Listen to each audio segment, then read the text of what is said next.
Hey, this is Anney. And Samantha. And welcome to Stuff I Never Told You, a production of iHeartRadio.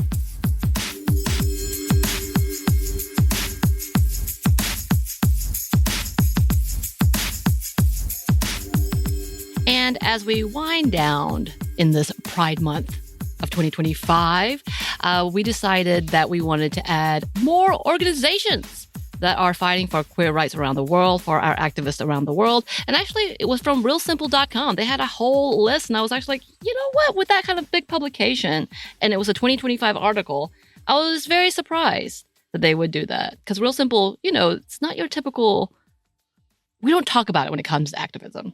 Right. But shout out to realsimple.com. All right. Yeah. You did something. And they put some good organizations out there. So these are the ones that we're sharing. So we're going to start with SAGE, which is a nonprofit that works to improve the lives of the older LGBTQIA people and community. And this is from their site. It says, for 40 plus years, SAGE has worked tirelessly on behalf of LGBTQ plus older people. Building off the momentum of the Stonewall Uprising and the emerging LGBTQ plus civil rights movements, a group of activists came together to ensure that LGBTQ plus older people could age with respect and dignity. SAGE formed a network of support for LGBTQ plus elders that's still going and growing today. SAGE is more than just an organization. It's a movement of loving, caring activists dedicated to providing advocacy, services, and support to the older members of the LGBTQ plus community. LGBTQ plus elders fought and still fight for our rights, and we will never stop fighting for theirs. So it's a really cool organization because I don't think we talk about them enough. We've talked about the fact that they've been here. All queer people have been here and will always be here. But for the services and true activism and helping them as they become older and older, as we become older and older, because we're going to need this too one day. And some of the services they offer include housing, mental health, HIV, and aging policy action. They do long-term care and overall advocacy for the aging queer community. Again, this is from their page, sageusa.org. This is their mission statement and core values. SAGE leads in addressing issues related to lesbian, gay, bisexual, transgender, queer, and questioning, and other self-identifying members of the LGBTQ plus aging community. In partnership with its constituents and allies, SAGE works to achieve a high quality of life for LGBTQ plus older people, supports and advocates for their rights, fosters a greater understanding of aging in all communities, and promotes positive images of the LGBTQ plus life in later years. And then some of the core values they list off are LGBTQ plus older voices come first, diversity and equity, collaborative teamwork and partnership, respect and compassion, innovation, and top performances in diverse marketplaces. And if you go to their site, they have a list of allies that they work with and other nonprofits that they work with hand in hand in order to get these types of services for the aging community. I love that. I don't think we talk about them enough. So there's that. And then for another one, we have the AllieForneyCenter.org. And the Allie Forney Center was founded in honor of Allie Forney, a gender nonconforming youth who was unhoused at the age of 13.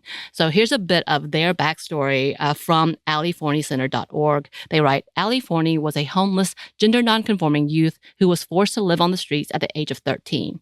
Allie resorted to street work and drug use to survive. They kept a close group of friends and educated anyone they encountered about HIV prevention and safe sex. Allie took pride in helping others like them. Allie was well known by the police because they aggressively advocated that the NYPD investigate a series of murders of other homeless queer youth they had befriended. Carl Siciliano, AFC's founder, met Allie while working as the director of a homeless youth drop-in center where Allie was 17. In December of 1997, Allie was murdered on the streets. They were 22 years old. The tragic death called attention to the atrocious conditions for homeless LGBTQ plus youth in New York. In 2002, committed to making a difference and honoring Allie, Carl founded the Allie Forney Center. And in that, they go on to explain exactly what they do. So they say, quote, the Allie Forney Center houses and protects homeless at risk and LGBTQ plus youth living on the streets of New York. Like Allie, our street outreach team educates teens about safe sex and HIV prevention. In our time, we have grown to provide medical and mental health services. We also provide volunteer mentors, educational and career programs, life skills training, and much more. Our goal is to not only provide food, water, and shelter, our goal is to transform the lives of these young people so that they may reclaim their lives and never live on the streets again. Allie's murder has never been brought to justice. However, the spirit of Allie continues to live in our work and each of the lives we change. So yeah, they work to protect the LGBTQ plus youth and empower them with resources and tools to be able to live out independently.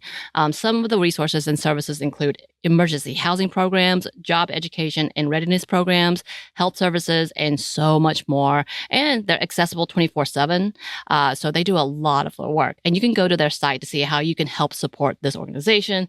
Again, we know, we've talked about it often, how the housing situation for especially LGBTQ plus youth has gotten really bad. And now with the administration the way it is, no one's willing to help them except for those who are doing the programs like this. So definitely one to look out for.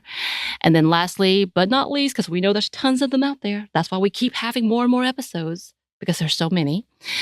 We have the LGBTQfund.org or the LGBTQ Freedom Fund. And this is from their site. LGBTQ Freedom Fund pays bail to secure the safety and liberty of individuals in jail and immigration detention.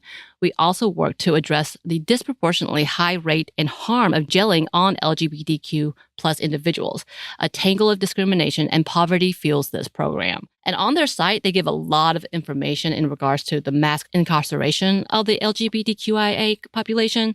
And they work hard to assist the community throughout the U.S., understanding the greater risks, again, of those incarcerated being from the queer community. And listen to both of our episodes with Raquel Willis, where we talk about how bad this really is. And here's some more information from their site. LGBTQ Freedom Fund fights the criminalization of LGBTQ folks who are much more likely in the U.S. to be incarcerated than other individuals. We work as an advocacy, education, and grant-making outfit to mobilize the public and policymakers to address the disproportionate impact of incarceration on LGBTQ individuals. This disparity is precipitated by poverty and discrimination in school, employment, policing, family, and society at large. The sweep of criminalization is extraordinary. At some point in their lives, 70% of low-income LGBTQ people are homeless by some estimates, and half of homeless people will be incarcerated. So their website is very succinct. Like, there's not a lot and it's minimal, but it's very impactful. You should go and check them out. There you can find out how to support or even volunteer with them. Again, this is LGBTQfund.org, and definitely someone to look out for and to support. They do work with immigration as well and migrants, and their basis is to provide bail, which is a huge help because we know a lot of people are incarcerated and in jail for long periods of time with no due process because they can't make bail. So just a thing to look into. Yes.